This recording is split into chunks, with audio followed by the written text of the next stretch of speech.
పరిశుద్ధుడును జీవము కలిగినటువంటి దేవుని కుమారుడైనటువంటి యేసుక్రీస్తు నామమందు మరి ఒక్కసారి మీకు అందరికీ ప్రేమపూర్వకమైన వందనాలను తెలియజేస్తుంటున్నారు. దేవుని ప్రియ బిడ్డలారా, ప్రతి వారపు కార్యక్రమం ద్వారా దేవుడు మాతో మాట్లాడుతున్నాడు. పరిశుద్ధాత్మ స్వరం మాకు వినిపిస్తున్నది. ప్రార్థన సమయంలో దేవుని కార్యాలు మేము చూస్తున్నాం అనేటువంటి సాక్ష్యములన్నిటిని బట్టి దేవునికి నేను కృతజ్ఞతాస్తుతి ఆరాధన చెల్లిస్తుంటున్నా. విశేషంగా ప్రజలతో ప్రభు మాట్లాడుతున్నటువంటి కార్యక్రమంగా దీన్ని గుర్తించి దేవునికి మరి ఒకసారి 2 చేతులు ఎత్తి కృతజ్ఞతాస్తుతి ఆరాధన చెల్లిస్తున్నారు. మరి ఈ దినం దేవుని యొక్క వాక్యంలో నుండి సమూయేలు మొదటి గ్రంథం 18వ అధ్యాయం 5వ వచనం మీ దగ్గర ఉంచాలని కోరుతున్నాను. ఆ భాగం గమనిస్తే, దావీదు సౌలు తనను పంపిన చోట్లకెళ్ళను పోయి సుబుద్ధి కలిగి పని చేసుకొని వచ్చాను గనుక సౌలు యోధుల మీద అతనిని నియమించారు.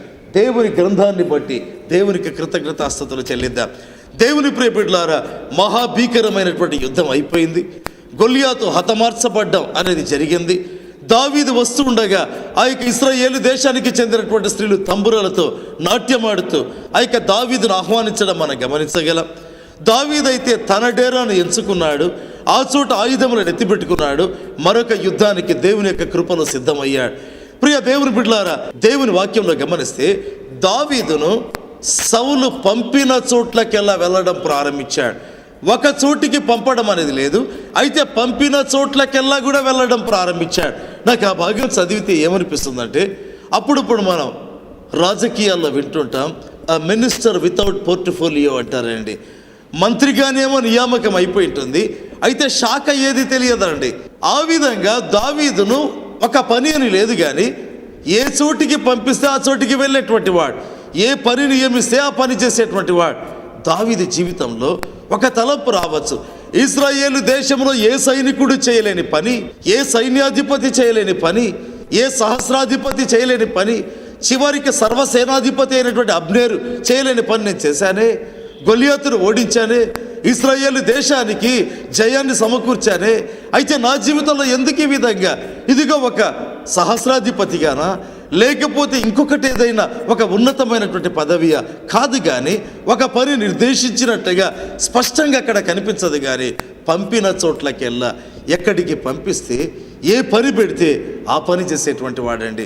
దేవుని ప్రియ బిడ్డలారా, దావీదు జీవితంలో ఎల్లప్పుడూ కూడా తన జీవితంలో అసంతృప్తి, లేకపోతే అసహనం, లేకపోతే నా జీవితంలో ఇది లేదే అది లేదే అనేటువంటి తలంపు లేదు. కానీ పౌలు ఎప్పుడు ఒక మాట అంటాడు కదా, నేను అన్ని విషయములలో సంతృప్తి కలిగి నేర్చుకొని ఉన్నాను అన్నాడు. ఆ విధమైనటువంటి అనుభవం కలిగిన వ్యక్తిగా చెప్పవచ్చా అండి. తర్వాత ఈ భాగంలోనికి మనం రాబోతున్నాం. ప్రియ దేవుని బిడ్డలారా, దావీదు జీవితంలో అనేక బాధ్యతల గుండా అతడు వెళ్ళాడండి.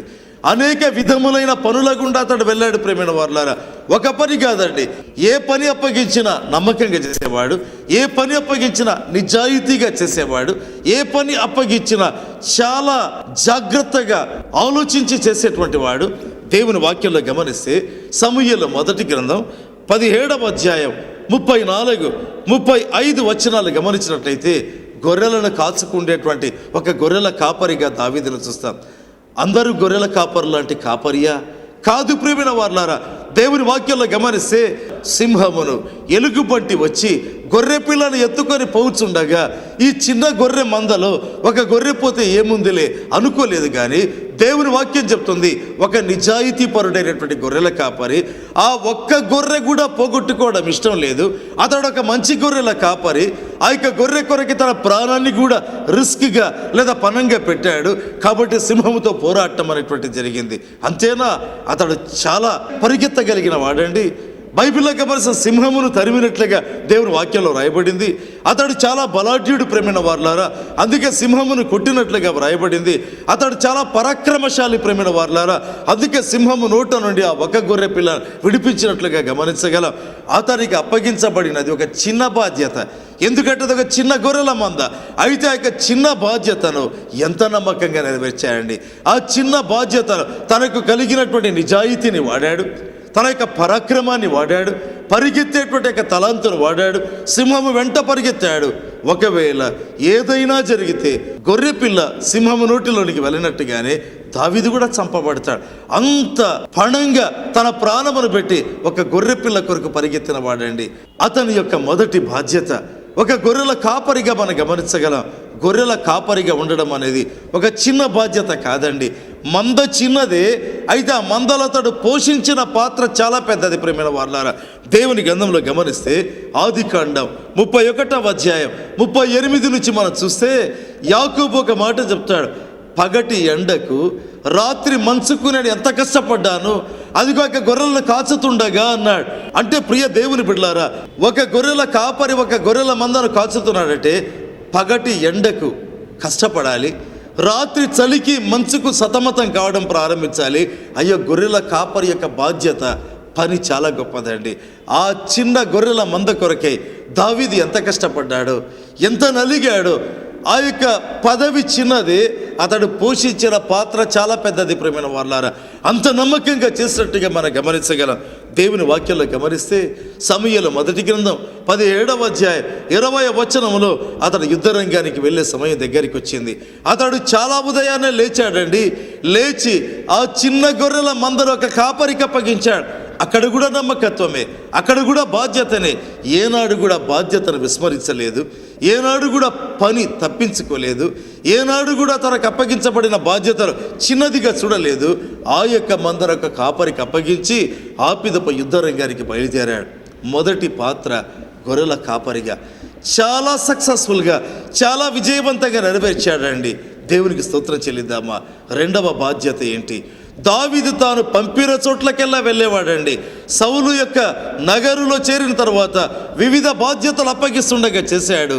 అంతకుముందు కూడా ఎన్ని బాధ్యతలు వాక్యంలో గమనిస్తే సమూయేలు మొదటి గ్రంథం 16వ అధ్యాయం 18వ వచనంలో గమనిస్తే, ప్రియమైన వారులారా, అతడొక మ్యూజిషియన్, అతడొక వాయిద్యములు వాయించడంలో నేర్పరితనం కలిగినటువంటి వాడు. ఎంత నేర్పరితనం చెప్పమంటారా ప్రియ దేవుని బిడలారా? మరి దేవుని వాక్యంలో గమనిస్తే ఇశ్రాయేల్ దేశంలోనే ప్రసిద్ధిగాంచిన ఒక సంగీత విద్వాంసుడా అన్నట్టుగా రాజనగరులో అతని పేరు వినిపిస్తూ ఉంది. దేవునికి స్తోత్రం చెల్లిద్దామా. తన పని యందు నేర్పరితనము గల వారిని చూచితివా, అతడు రాజుల దగ్గరనే నిలబడరు. సామెతల గ్రంథంలో రాయబడిందా అండి. ఒక వ్యక్తి తన జీవితంలో తనకు అప్పగించబడినటువంటి పనిలో నేర్పరితనము సంపాదించుకోవాలి. ప్రియ దేవుని బిడ్డలారా, మరి విద్యార్థులు అనేక సందర్భాల్లో పరీక్షలు దగ్గరికి వచ్చినప్పుడు దేవుడు, పరీక్షల దగ్గరికి వచ్చినప్పుడు ప్రార్థనలు, పరీక్షల దగ్గరికి వచ్చినప్పుడు పగలు రాత్రి చదువుతారు. మిగిలిన సమయంలో పరీక్షలను పట్టించుకోరు, చదువు పట్టించుకోరు, విచ్చలవిడిగా జీవించడం ప్రారంభిస్తారు. వారి జీవితంలో ఏ నేర్పరితనం రాగలదండి. దావీదు అలాంటి వాడు కాదు. తన పని యందు నేర్పరితనము గల వారిని చూచితివా, అతడు రాజుల దగ్గర నిలబడునని వ్రాయబడిందండి. ఆ విధంగా అతడు అడవులలో గొర్రెలు కాచుకుంటూ వాయించే వాయిద్యముల ధ్వని అడవులలోనే కాదు, బేత్లెహేము గ్రామంలో వినిపించింది, ఇంకా పరిసర ప్రాంతాల్లో వినిపించింది. అతడు నేర్పరితనం రాజనగర్లోనే వినిపించిందండి. దేవుని ప్రియబిడ్డలారా, అతడు అద్భుతమైన నైపుణ్యం కలిగినటువంటి ఒక వాయిద్యములను వాయించేటువంటి ఒక విద్వాంసునిగా చెప్పవచ్చు. విద్వాంసుడు అనేటువంటి మాట నేను వాడుతున్నాను, కానీ అతడు నేర్పరితనం కలిగినటువంటి వాయిద్యములు వాయించే వ్యక్తి. దేవుని ప్రియబిడ్డలారా, దేవునికి స్తోత్రం చెల్లిద్దామా. అంతేకాదండి, సమూయేలు మొదటి గ్రంథం 16వ అధ్యాయం 16వ వచనం గమనించినట్లయితే అతడు కేవలము అద్భుతంగా వాయిద్యములు వాయించేవాడే కాదు, కానీ తనకు కలిగినటువంటి ప్రతి తలాంతు, అది వాయిద్యములు వాయించేదైనా ఇక ఏదైనా ఏ దాని కొరకే వాడతాడు? దేవుని కొరకే వాడతాడు, దేవుని కొరకే వాడతాడు. కొంతమంది నా దగ్గరికి వచ్చి చెప్తారు, బ్రదర్ మాకు సాహిత్యం చాలా బాగా వస్తుందా అండి, కాబట్టి మేమేం చేస్తామంటే పుస్తకాలు రాయాలనుకుంటున్నాం, గేయ కవిత రాయాలనుకుంటున్నాం. మంచిదే, అయితే దేవుని కొరకై నీవు వాడుతుంటున్నావా? ఆ యొక్క నీకు దేవుడిచ్చిన తలాంతును దేవుని సేవ కొరకై వాడగలుగుతున్నావా? దావీదైతే అద్భుతంగా వాయిద్యములు వాయించగలడు, నేర్పరితనము కలిగినటువంటి వాడు.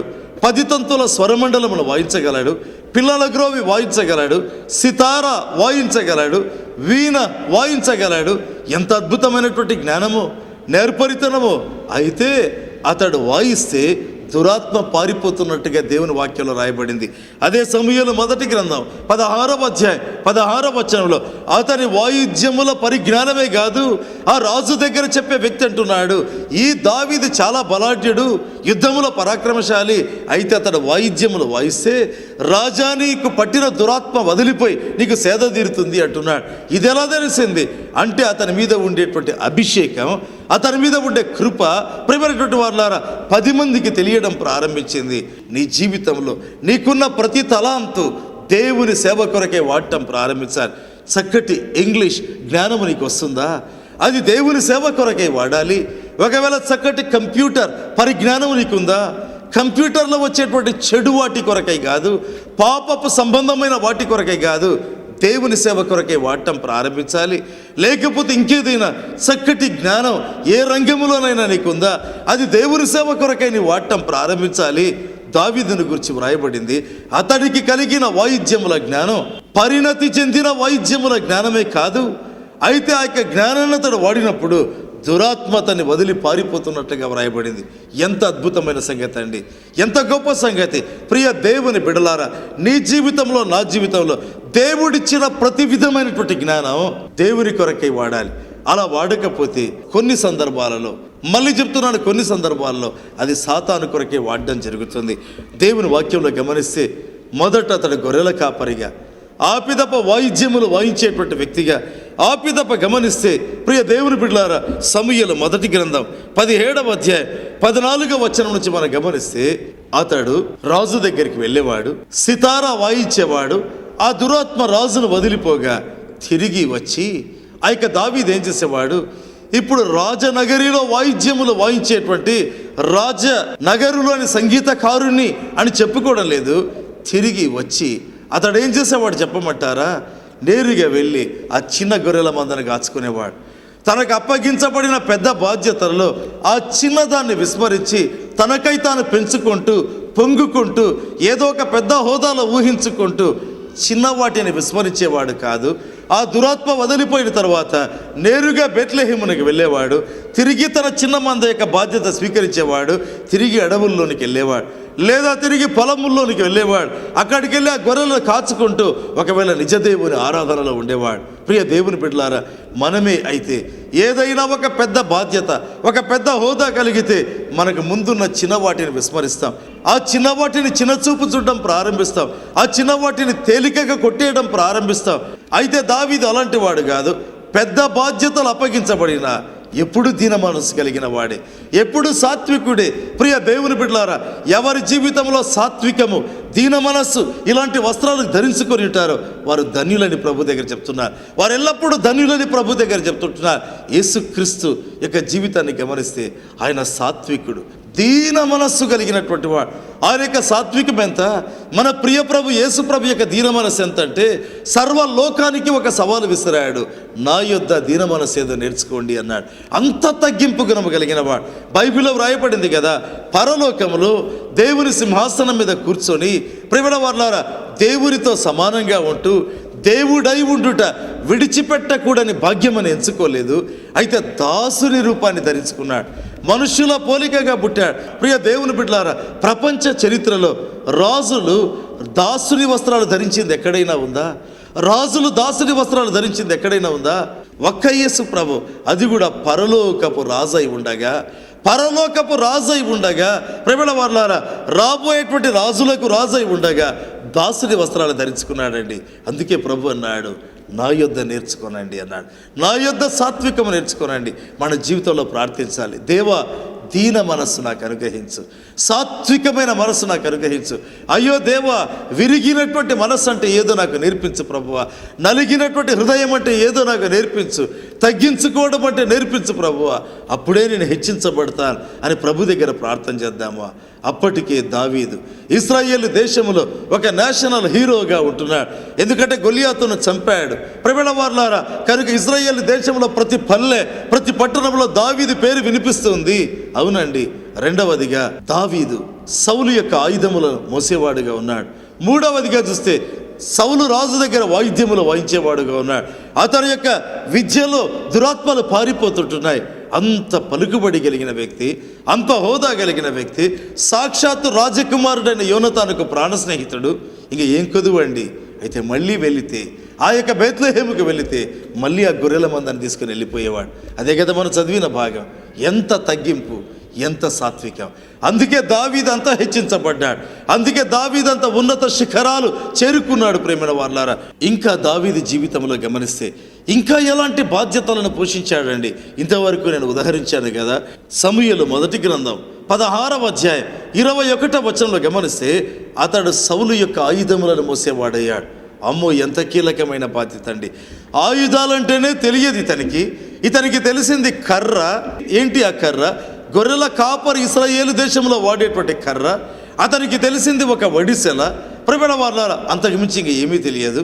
ఒకవేళ పిల్లల గురువి అంటే తెలుసు, సితారా అంటే తెలుసు, లేకపోతే 10 తంతుల స్వరమండలం అంటే తెలుసు. ఇప్పుడు అకస్మాత్తుగా సౌలు యొక్క ఆయుధములను మోసేవాడయ్యాడు. ఎన్ని ఆయుధాలు సౌలు దగ్గర! కత్తి, ఈట, బల్లెము, విల్లు, బాణములు, ఇంకా ఏవేవి ఆయుధాలు ఉంటున్నాయో అన్నీ ఇప్పుడు దావీదు తన మీద వేసుకొని మోసుకొని వెళ్ళాలి. ఒకవేళ ఒక మంచి శరీర సౌష్ఠవము కలిగిన వ్యక్తిగా ఆ విధంగా చేయవచ్చేమో, కానీ యుద్ధ రంగంలోకి వెళితే సౌలుకు ఏ ఆయుధం ఎప్పుడు అవసరమైంది సమయస్ఫూర్తిగా అందజేయాలండి. అంటే ఏ ఆయుధం ఎప్పుడు వాడాలి, ఏ ఆయుధం ఏ సమయంలో వాడబడుతుంది తర్బిత్తు కావాలి. అంత అత్యంత కీలకమైన బాధ్యత దావీదుకి అప్పచెబితే దావీదు కాదనలేదు, ఇది నా చేత కాదు అనలేదు, ఇది నా వల్ల వీలు కాదనలేదు, ఇలాంటిది నేను ఎప్పుడు చేయలేదు అనలేదు. అయితే ఆ బాధ్యతను స్వీకరించాడు. ఎంత అద్భుతంగా నేర్చుకున్నాడంటే ఏ ఆయుధాన్ని ఎప్పుడు వాడాలి, ఏ ఆయుధం దేనికి ఉపయోగపడుతుంది ఎంత తెలుసుకున్నాడంటే ఆ యొక్క బాధ్యత అప్పగించబడినప్పటి నుంచి ఆ యొక్క పనిని స్టడీ చేయడం ప్రారంభించాడు, ఆ యొక్క పనిని నేర్చుకోవడం ప్రారంభించాడు. దేవుని ప్రియబిడ్డలారా, దేవుని బిడ్డల జీవితాలు తెలుసుకోవాలి.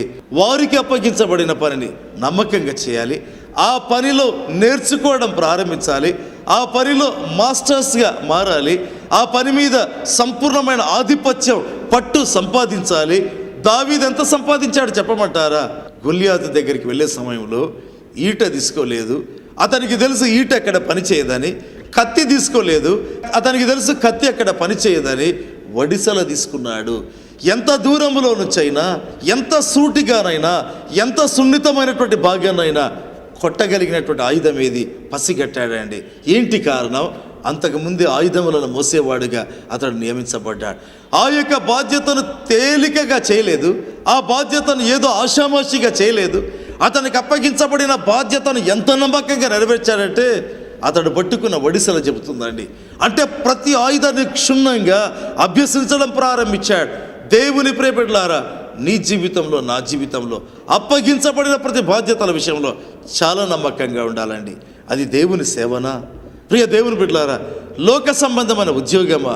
ఆ బాధ్యతలో చాలా నమ్మకంగా పనిచేయడం ప్రారంభించాలి, చాలా నమ్మకంగా దాన్ని నేర్చుకోవడం ప్రారంభించాలి. ప్రేమైన వారులారా, ఎందుకు అనేక సందర్భాల్లో దేవుని సేవ చేసే వారి సేవ ఫలభరితంగా ఉండదు. ఎందుకు అనేక సందర్భాల్లో దేవుని సేవలో ఉండేటువంటి వారి యొక్క పరిచర్లో వృద్ధి ఉండదు? కారణం చెప్పమంటారా? ఆ సేవలో నమ్మకంగా పనిచేయరండి. దేవునికి అవసరమైన వారు నమ్మకమైనటువంటి పనివారు. పౌలు తిమోతికి వ్రాస్తూ 1వ అధ్యాయం 11-12 వచనాలు గమనిస్తే పౌలు చాలా చక్కటి మాట అన్నాడు. తన యొక్క సేవలో, పరిచర్యలో నమ్మకమైన వానిగా ఎంచినందుకు దేవునికి వందనాలు చెల్లిస్తున్నానన్నాడు. ఎంత గొప్ప సంగతి అండి! దేవుని సేవలో అవసరమైంది జ్ఞానము కలిగిన వారు కాదు, వేదాంత విద్యలో తలపండిన వారు కాదు. ప్రియమైన వారులారా, అప్పగించబడిన బాధ్యతల్లో నమ్మకంగా చేసేటువంటి వారు. చాలా నమ్మకంగా చేయడం ప్రారంభించాలి. ప్రార్థన బాధ్యత అప్పగించబడిందా? నమ్మకంగా ప్రార్థించడం. ప్రియమైన వారులారా, లేకపోతే వాక్య పరిచర్య అప్పగించబడిందా? నమ్మకంగా పనిచేయడం. ఒక సేవ నిమిత్తమై మంద అప్పగించబడిందా?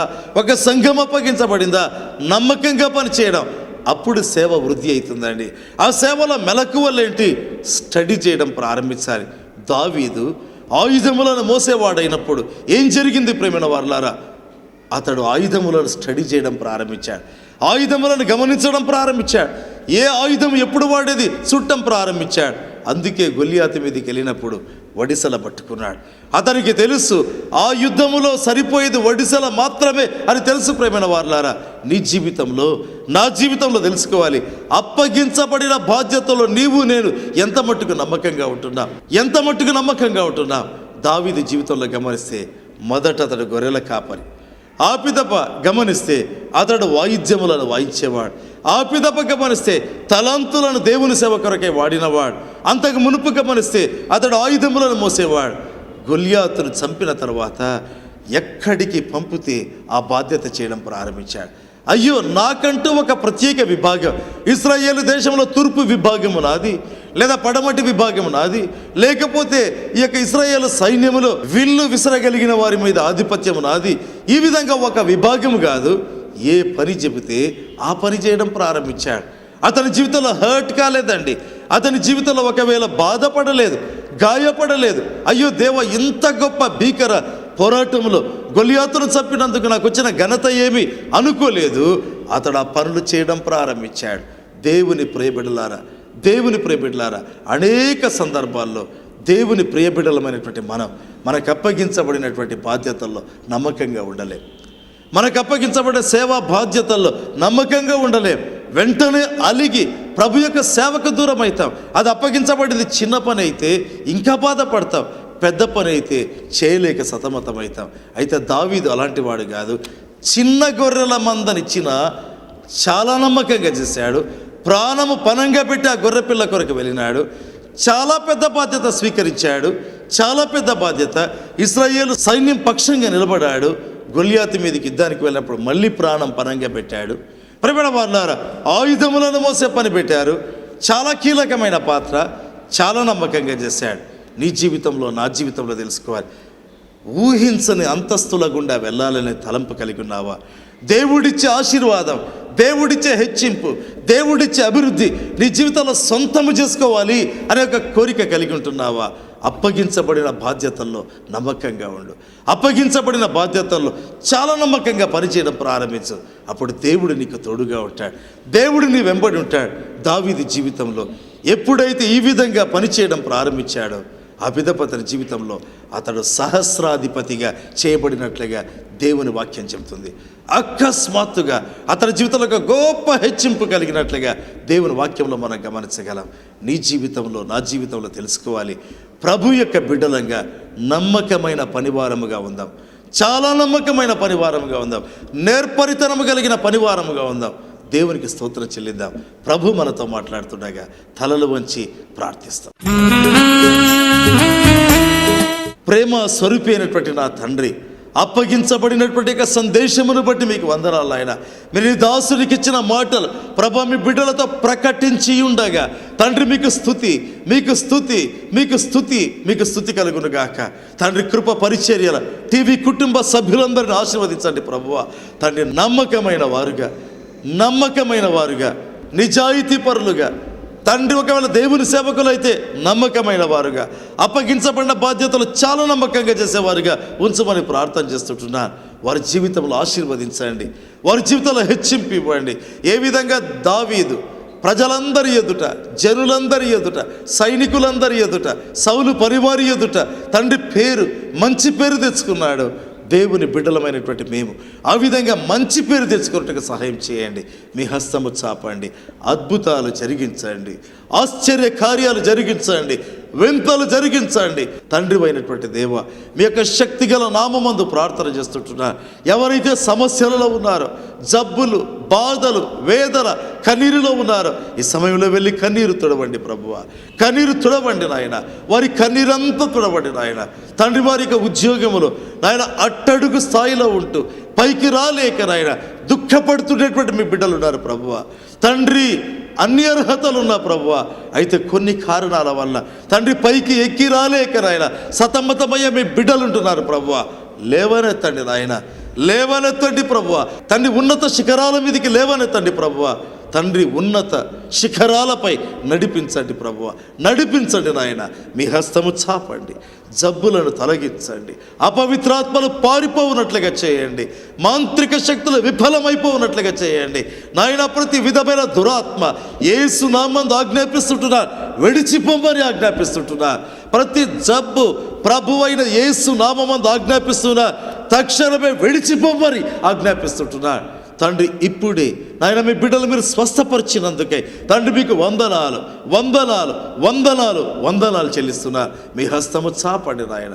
తండ్రి దీవించండి, మీ కృపాధికం చేయండి నాయన. ఈ కృపా గడియల టీవీ కార్యక్రమం కొరకై ప్రార్థించే మీ బిడ్డలను, సహకరించే మీ బిడ్డలను సమృద్ధిగా దీవించండి. మీ కార్యములు జరిగించమని యేసు పేరుతో అడుగుతున్నాను తండ్రి, ఆమేన్.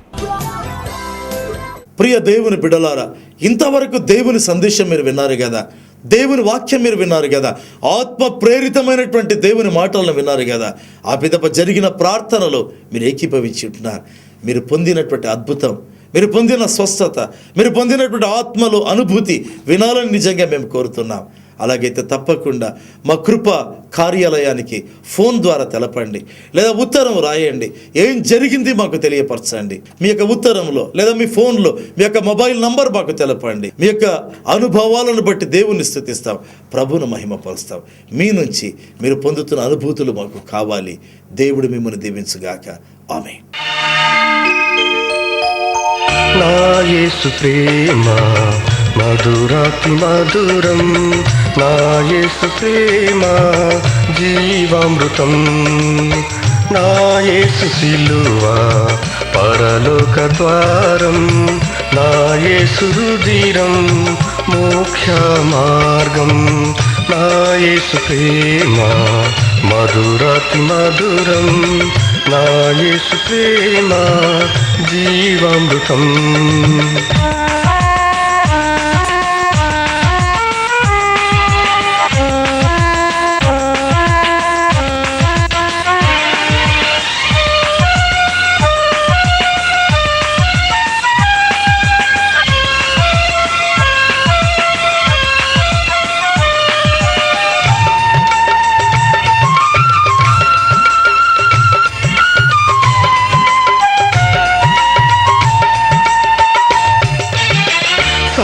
సమరియవనితకు సమయము దూచి నవజీవన సౌభాగ్యము నీచి,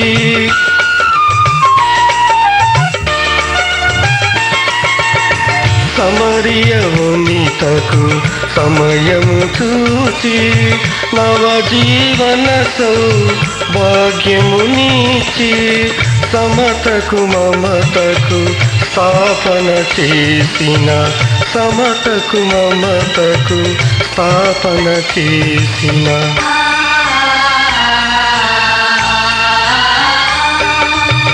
నా యేసు ప్రేమ మధురాతి మధురం, నా యేసు ప్రేమ జీవామృతం.